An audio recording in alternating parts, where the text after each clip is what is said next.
नमस्कार दोस्तों, आइए सुनते हैं रस्किन बॉन्ड की कहानी पतंग वाला। गली रामनाथ में एक ही पेड़ था। वो बरगद का पेड़ पुरानी मस्जिद की टूटी दीवार के बीच से निकला हुआ था। अली की पतंग उसकी टहनियों में फंस गई थी। फटी कमीज पहने छोटा सा अली नंगे पैरों से गली में लगे पत्थरों को पार करता हुआ अपने दादा के पास पहुंचा। उसका दादा अपने पिछवाड़े के आंगन में धूप में बैठा हुआ ऊँघ रहा था। दादा जान, लड़के ने पुकारा, मेरी पतंग गई। बूढ़ा दादा अपने स्वप्न से झटके से जगा। उसने अपना सिर ऊपर उठाया। फिर उसकी बढ़ी हुई दाढ़ी, जो कि बुराक सफेद होनी चाहिए थी, लाल दिख रही थी, मेहंदी में रंगे होने की वजह से। क्या मांझा टूट गया? बूढ़े ने पूछा। पहले जैसी डोर अब कहाँ मिलती है? नहीं नहीं दादा जान, मेरी पतंग बरगद के पेड़ में फंस गई। बुढ़ा जोर से हंसा।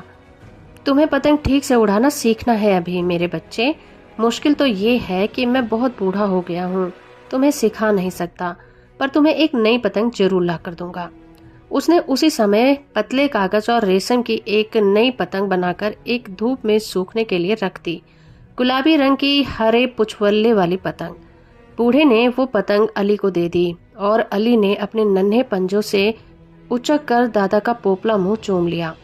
इस पतंग को नहीं खोऊंगा, उसने कहा। चिड़िया जैसी उड़ेगी ये पतंग। और अपनी एड़ियों पर घूमकर कूदता हुआ आंगन से बाहर निकल गया। बूढ़ा धूप में बैठा सपने देखता रहा। उसकी पतंगों की दुकान कब की खत्म हो चुकी थी। एक कबाड़ी ने वह जगह खरीद ली थी। अब दिल बहलाने के लिए वो पतंगे अभी भी बनाता था, जिससे उसके पोते का भी फायदा होता था। बहुत कम लोग अब पतंग खरीदते थे। बड़े तो उन्हें बहुत मामूली चीज मानते थे और बच्चे पैसा पाने पर सिनेमा देखना पसंद करते थे। सबसे बड़ी बात तो ये थी कि पतंग उड़ाने के लिए कोई खुली जगह ही नहीं रह गई थी और खुला घास का मैदान पुराने किले से लेकर नदी तक फैला हुआ था। उस सारे मैदान को शहर निकल गया था। बूढ़े को वह पुराना जमाना याद आता था, जब बड़े बड़े लोग पतंग लड़ाते थे। पतंगे आसमान में तेजी से घूमती थी और झपट्टा मारती थी, एक दूसरे के धागे में फंसकर खींचती जाती थी, जब तक कि एक पतंग कट न जाती थी। फिर वह हारी हुई कटी पतंग अपने धागे से मुक्ति पाकर नीले आसमान में पता नहीं कहाँ चली जाती थी। बाजियां लगती थी और पैसे हाथ बदलते थे। उस समय पतंगबाजी शाही शौक था। बूढ़े ने याद किया कि जैसे नवाब साहब खुद नदी किनारे अपने दरबार के साथ आते थे और इस राशि शौक में समय बिताते थे, तब लोगों के पास समय था जो कि वो नाचते हुए दिल को खुश करने वाले कागज के टुकड़ों के साथ मौज मस्ती में बिता सकते थे, चाहे घंटा भर ही क्यों ना हो। आजकल लोग दौड़ते ही रहते हैं, उम्मीदों की गर्मी लिए। किसी के पास समय ही नहीं है। नाजुक चीजें जैसे पतंग उड़ाना या आंख बंद कर सुनहरे सपने देखना पैरों तले रौंद दी जाती हैं। जब वो जवान था तो महमूद पतंग बनाने वाले के नाम से सारे शहर में जाना जाता था और उसकी कुछ विशेष सजावट वाली पतंगों का उन दिनों 3 या 4 रुपए तक बिक जाती थी। इस बार नवाब साहब के कहने पर उसने एक बहुत ही खास किस्म की पतंग बनाई थी, जैसी किसी ने कभी उस जिले में नहीं देखी हो। उसने एक कतार में लगे छोटे छोटे कागजों के गोलाकार टुकड़े लेकर एक हल्के ब्राउन के फ्रेम में जड़े हुए थे।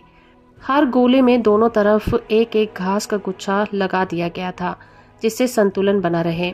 सबसे ऊपर वाला कागज का गोला एक तरफ को फूला हुआ था। उसके ऊपर एक अजीब सा चेहरा बना दिया गया था, जिसमें आंखों की जगह 2 छोटे गोल शीशे जड़े हुए थे। गोले सिर से पूंछ तक आकार में घटते जाते थे और कुछ लहराते से थे, और पतंग ऐसी लगती थी मानो कोई सांप सड़क पर रेंग रहा हो।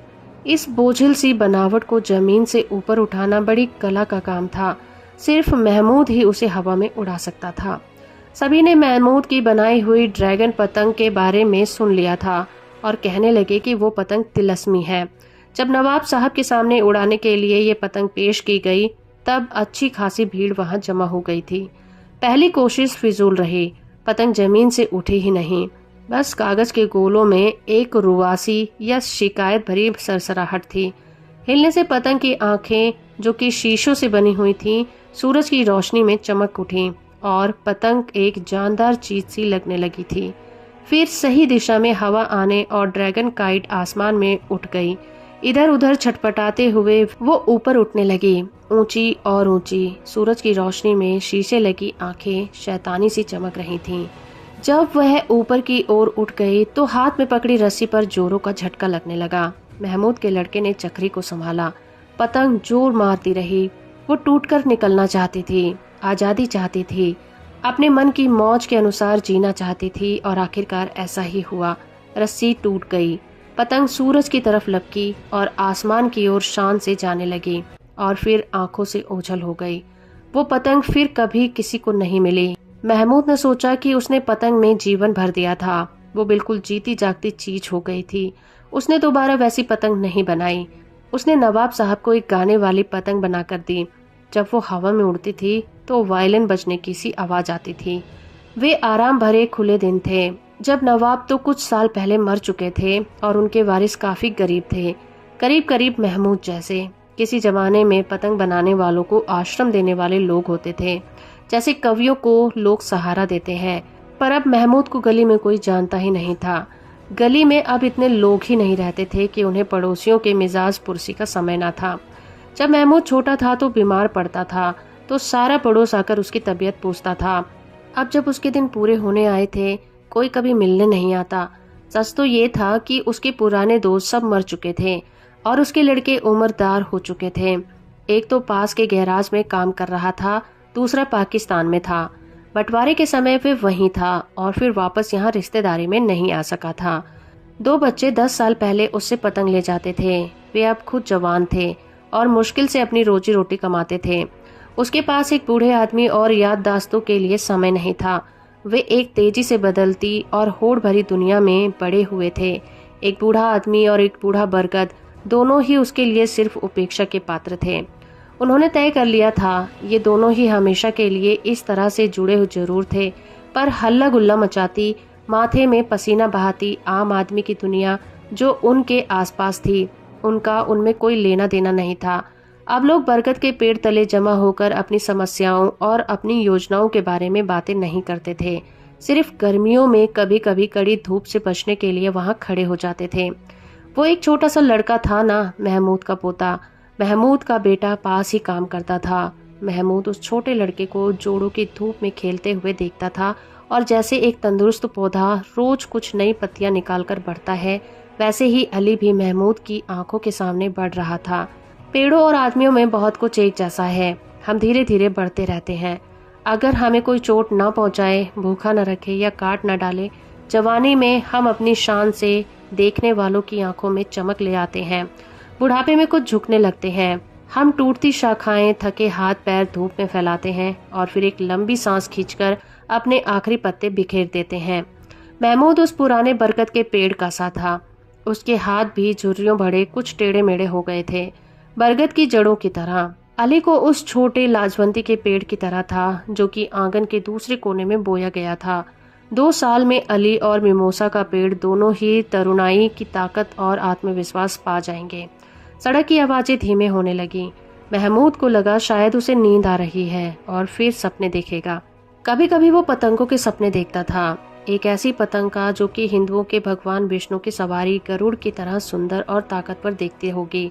वो अली के लिए एक बहुत ही गजब पतंग बनाकर जाना चाहता था। अली के लिए छोड़ने को उसके पास और क्या था। अली की आवाज दूर पर सुनाई दी। उसे नहीं समझ आया कि अली उसे ही पुकार रहा है। ऐसा लग रहा था कि आवाज बहुत ही दूर से आ रही है। अली आंगन के दरवाजे पर खड़ा पूछ रहा था, क्या अम्मी बाजार से लौट आई हैं? महमूद ने कोई जवाब नहीं दिया। अली ने दोबारा पूछा और दादा की तरफ बढ़ा। बूढ़े के सिर पर धूप तिरछी पड़ रही थी और एक छोटी तितली उसकी बड़ी सी दाढ़ी पर बैठी हुई थी। महमूद चुपचाप था। अली ने अपने हाथ उसके कंधे पर रखे, पर महमूद ने कुछ नहीं किया। बस एक आवाज सी आई, जैसे अली को जेब में रखे कंचे जब आपस में रगड़ते थे तब आती थी। अली एकदम घबरा गया और दरवाजे की तरफ वापस गया। सड़क पर दौड़ता हुआ जोर जोर से अपनी माँ को बुलाने लगा। तितली बूढ़े आदमी की दाढ़ी से उठकर मिमोसा के पेड़ पर जा बैठ गई। हवा का झोंका आया और उसने पेड़ में फंसी तितली को निकालकर हवा में ऊंचा फेंक दिया। वह फटी पतंग उस कश्मकश से भरे शहर से निकलकर अनजाने नीले आसमान में कहीं चली गई थी। तो दोस्तों, अभी आप सुन रहे थे रस्किन बॉन्ड के द्वारा लिखी कहानी पतंग वाला। उम्मीद करती हूँ ये कहानी और मेरा प्रयास आपको अच्छा लगा होगा। वीडियो को लाइक और चैनल को सब्सक्राइब करना बिल्कुल मत भूलिएगा।